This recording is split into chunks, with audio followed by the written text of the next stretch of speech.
চলো দি বাপু, তোমাকে জন্য নতুন একটা মেকআপ টিউটোরিয়াল ভিডিও নিয়ে আইছি। তোমাকে জন্য রাত জেগে জেগে ভিডিও বানাতে বানাতে আমার চোখের তলাটা কালি হয়ে গেছে। আর না, ওইগুলো তো ডাকতেই হবে।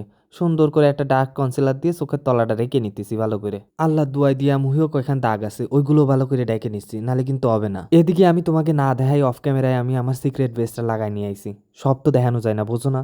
যেহেতু আমি ব্রাইড করি, এটা শুধুমাত্র আমার ব্রাইডের জন্য। এমনি জিনিসটা তো শুধু লাগালেই হবে না, এটা তো সুন্দর করে ব্লেন্ডও করতে হবে, নাহলে তো জাতি আমার মাইনে নেবে না। তো সুন্দর করে আমি একটা ব্লেন্ডার দিয়ে ব্লেন্ড করে নিচ্ছি ভালো করে থুইপে থুপে। তোমরাও সুন্দর করে ব্লেন্ড করে নিও ব্যাপারটা, বুঝছো? যত সুন্দর ব্লেন্ড করবা তত সুন্দর মেকআপ ভালো হবে। পুরো ব্লেন্ড করা দেখালাম না বাপু, এটা তো তোমরা পারোই। চলে যাচ্ছে কনসিলারে। তোমরা যে কালারের ফাউন্ডেশন ব্যবহার করবা তার চেয়ে একটু বেশি লাইট কালারের একটু কনসিলার নিও, নিয়ে তোমার টিজনে দিয়ে দিবা, মানে তোমার হাইলাইটিং পয়েন্টগুলোতে, বুঝছো? তারপরে আর কি ওই আবার সেই থুফে থুফে একটু মিশিয়ে নিবা, মানে ব্লেন্ড করে নিবা আর কি। ওই মেকআপ জিনিস ওই লাগাবা আর একটু মিশিয়ে মিশিয়ে নিবা। অফ ক্যামেরায় আবার মুখে একটু লুজ পাউডার লাগাই নিলাম, ওইটুকার দেখালাম না, ও তো তোমরা পারো।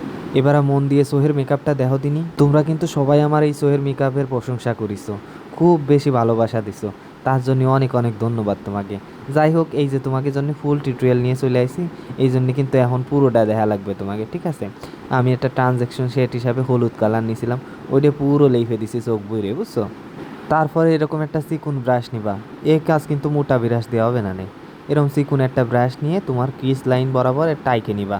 হ্যাঁ, মানে তোমার ক্রিজ লাইনটা কোন জায়গা, এবার ওই লাইন ধরে একটু একটু কালার দিয়ে খালি ব্লেন্ড করে যাবা। যত বেশি ব্লেন্ড করবা আই লুক কিন্তু তত বেশি ভালো হবে, মানে সোহের মেকআপ আর কি। এই জন্য অনেক বেশি সময় ধরে কিন্তু তোমাকে ব্লেন্ড করতে হবে। যাই হোক, কালার খান তো বুঝতেই পারতেছো, আমি কিন্তু ব্রাউন দিয়ে করতেছি, ডার্ক ব্রাউন, মানে বাদামি কালার আর কি। খালি সোয়ের উপরে দিলেই তো হবে না, সোয়ের নিচেও একটু দিতে হবে। এই জন্য একটু সোয়ের নিচেও দিয়ে নিচ্ছি। আর আমার মুখের দিকে তাকায় না, আমার সোয়ের নিচে দেওয়ার সময় মুখটা ওরকম হয়ে যায়, একটু ফ্যাসার মতন লাগে দেখতে। যাক বাপু, লেখা ফুসা হয়ে গেল। এখন হচ্ছে আসল কষ্টের কাজ। এই যে তোমার ক্রিজ ট্রিজ বরাবর যে কালার কুলার দিলা, এবার ওই ক্রিজ বরাবর একটা কাট ক্রিজ করে নিবা। আমি আজকে একটা কাট ক্রিজ লুক করব।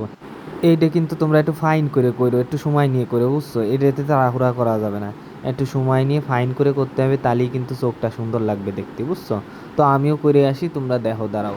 দেখছো আমি করে চলে আসি। এবার আবার একটু কাজ আছে, দেখো। এবার হলো গিয়ে তোমার এই যে কাট ক্রিজটা করলাম, এটার একটু ফিনিশিং দেওয়া লাগে না? এই জন্যে তোমার আউটার কর্নার দিয়ে সেম ব্রাউন কালার দিয়ে ওইটা একটু ব্লেন্ড করে দিচ্ছে, যাতে ওই হাঁস লাইনগুলো দেখা না যায়, বুঝছো? একটা সৌন্দর্যের ব্যাপার আছে না? তারপরে আমি আঙ্গুল দিয়ে একটু শিমার কালার দিয়ে দিচ্ছি। শিমার কালারটা আবার আঙ্গুল দিয়ে একটু বেশি ভালো হয় দিলি, ওই তুলি টুলি দিয়ে অত পিগমেন্টেশন আসে না। আমি আঙ্গুল দিয়েই দিই সবসময় শিমার কালার। যাকগে যাক, এরপরে আমি পাউডার ফুডার যাই রে, আমার পাউডার ব্রঞ্জিং ব্লাশ হাইলাইটার সব কিছু করে আইছি, ওইগুলো তো আর দেখানোর মতো কিছু নাই, তাই না? এইবার আমি লিপস্টিকটা দিয়ে দিচ্ছি, একটা মিষ্টি কালারের লিপস্টিক দিচ্ছি। এই দেখো, আমি কিন্তু চলে আসছি আমার ফাইনাল লুক নিয়ে। এবার এসে দেখো দিন কিরাম হয়েছে সব মিলে। আর হ্যাঁ, মাঝখানে কিন্তু আমি একটু গ্লিটারও দিলাম সোহে। দেখো, কমেন্ট করে যাও কিন্তু কিরাম লাগলো। একটু বড় হয়েছে ভিডিওটা, সবটা দেখলে অনেক কিছু শিখতে পারবা, টেকনিক টুকনিক। আচ্ছা, দেখা হবে না পরের ভিডিওতে। টাটা, ভালো থাকে ততদিন।